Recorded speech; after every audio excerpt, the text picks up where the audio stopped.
আমার প্রশ্ন হলো, মুসলমানরা প্রার্থনা করেন দৈনিক 5 বার, অজুও করেন সকলে 5 বার। বিশ্বজুড়ে যেহেতু পানির সমস্যা, আমার মনে হয় মুসলমানগণ প্রচুর পানি অপচয় করেন এভাবে। যদি আমি আপনাকে বলি বোন, প্রতিদিন গোসল করেন? জি স্যার। প্রতিদিন গোসল করেন?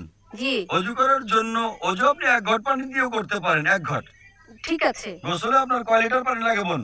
কখনো মাপিনি। একটা আনুমানিক 1 বালতি তো লাগেই। জি। এই 1 বালতি পানি মানে 20-25 লিটার। তো আমি আপনাকে বলবো যে এতে অনেক পানির অপচয় হয়। তাই আপনি বোন দৈনিক গোসল না করে শুধু মাসে 1 বার গোসল করবেন, মানবেন এটা? না।